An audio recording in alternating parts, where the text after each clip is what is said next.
Welcome back to my channel all about BA. So since session number 30, right, you all must have watched it. We are discussing various things about mapping data flow task, the basics about a data flow task and various transformation we can perform in mapping data flow task since session number 30. Okay, today this session is going to be on one another transformation that we can make use of in a data flow in a pipeline. Okay, that's nothing but a pivot transformation. Okay, so what is pivoting? Basically pivoting is transposing records into columns. Okay, unpivoting is just opposite to that, transforming columns into records.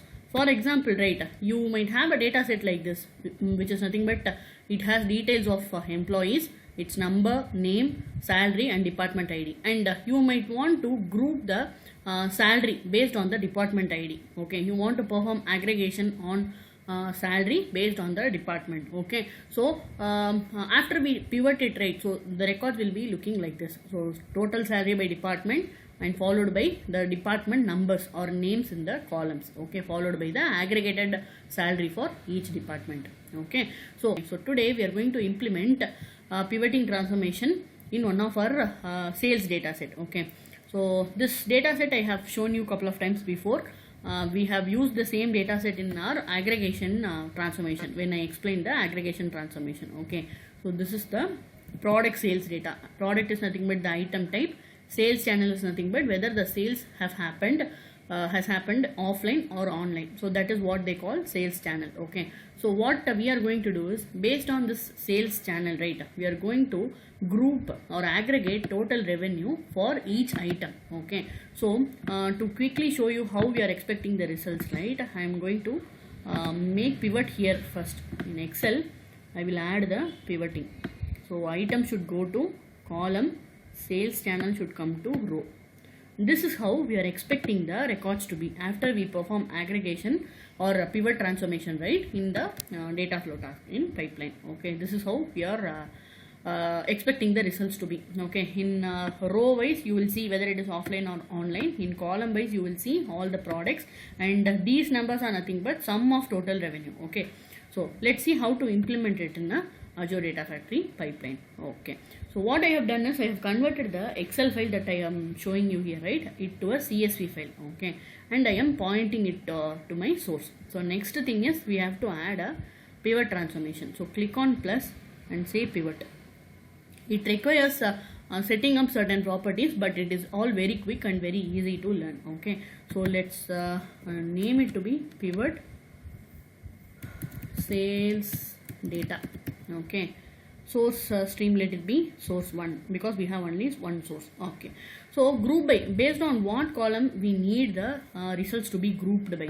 Okay, we want to group the results by sales channel. Okay, so in record wise you are seeing, right, we are going to group it by offline and online, which is nothing but sales channel. Okay, that's what I am choosing here. This is nothing but sales channel. Name as is nothing but the alias name that you want to provide for the output grouped by column. So let it be sales channel itself. Second is pivot key.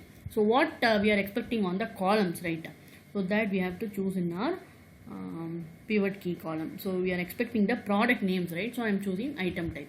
Okay, so value is nothing but see in your data set, right, there are various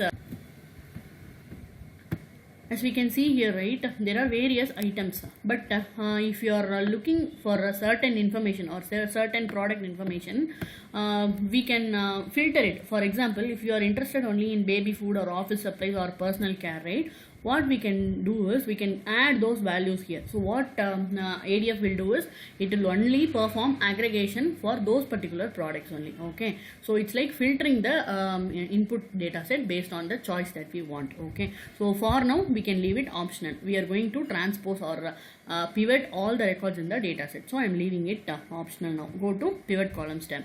So all these options, these are all not mandatorily to be filled in. Let us leave it as such. Okay, so only thing that we want to provide here is the expression that we want to make the pivot do. Okay, so here what I showed you is we are performing sum of total revenue. That is what we are going to implement here.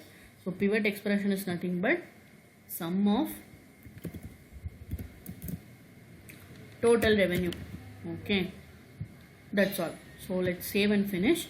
there is some issue here. It is highlighting in red, right? So some expects number type of argument. Okay, so when you have a file a CSV, right, what will happen is CSV will assume all the columns to be in string. See here, all our columns are represented as string here. So what we need to do is, if we want to perform some or any type of mathematical operation, right, on any of these columns, what we have to do is we have to typecast it from string to double or integer. Okay, so what I am going to do is I am going to do it in the sum function that I have written here. Sum of 2 double or 2 int. Okay, so this is how we can perform a typecasting of our input column. So it just expects the column name. I am just giving it. Okay, so once I save it, that error should have gone.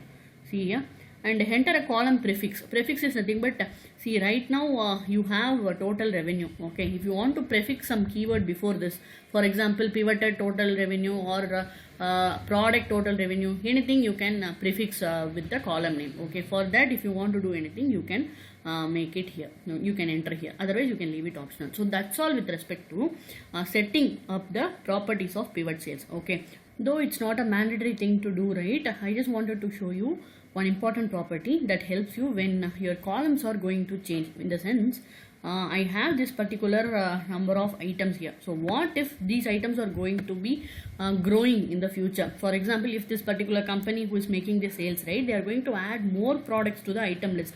So what will happen is number of pivoted columns will change. For example, today if they have 10 products and tomorrow they are going to sell 20 products, right? So number of columns in the pivoted data set will become 20 from 10. So which is nothing but the columns are changing and they are prone to change in the future. Okay, so we have to handle dynamically these drift in columns. Okay, so that is possible when you have this map. There is some option called map drifted which will arrive here once I refresh the data, right? So in data preview tab of pivot transformation, right, you will find something called map drifted. So once you click on that, right, you let ADF know that handle the changes to the columns or pivoted columns dynamically. So without we touching the pipeline or this particular task, right, in future for adding more products, it can be handled automatically. So that is a very nice feature that we can make use of while we are developing pivot transformation in a pipeline. Okay, see here, there is something called map drifted. Once I click this, what will happen is there will be one more transformation appearing here to enable this drifting. Okay, so see here, there is one more transformation. This is going to enable the drifts or changes happening to the underlying columns. Okay, so this is very important and keep this in mind while you develop the pipeline with pivot transformation. So that is all I wanted to tell you. So we'll add a sync to see how the records are going to be written. Okay, so my data set df, so we have to write it to a single file, right? So I am choosing output to single file. Choose this option, give a file name, data flow pivot results, let it be my CSV file name. Okay, and then what we have to do is you have to verify whether the data set has headers as first column. Okay, so first row as header. So this is what we have to verify in the data set. Okay, so in data set you have some property called first row header. Just make sure it is checked in. So I am closing it. That is all with respect to the pipeline development. So I am saving the changes now. So once it is published, we can run the pipeline to see how these are going to be returned to the blob storage path in a CSV file. So meanwhile, we'll open the blob path where we'll be seeing the results in. So once this is published, we can start executing it from a pipeline.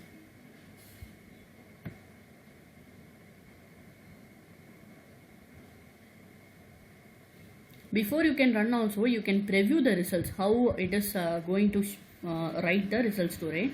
So that is what we can see in the data preview tab. So sales channel, it comes in the row wise. and all the items are appearing in the columns. Okay, this is how we saw the results in the Excel file also. I showed you, right, the pivoted column. So this is how it is showing us the preview. So we should be good if we start running this pipeline. I am just going to run this pipeline. Go to data flow pipeline and then click on debug. It will take 30 to 40 seconds for execution. Meanwhile, we'll open our container or the folder in which we are expecting the CSV file to be created. So SA1114 is my storage account name, and I have to go to the container and output folder.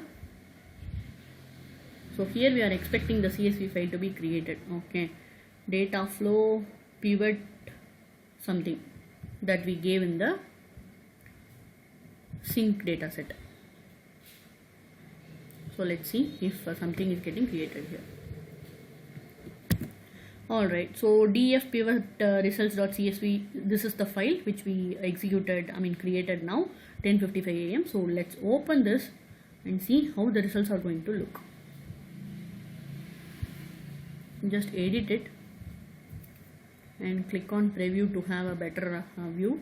So see here, so online and offline comes in the row, and all the item names or product names are all present in the columns.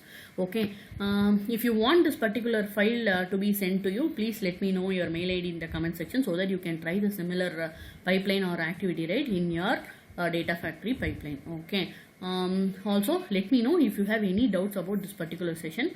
I'll be happy to help you. And if you don't have any doubts and if you like my videos, please subscribe to my channel and keep supporting. Thank you.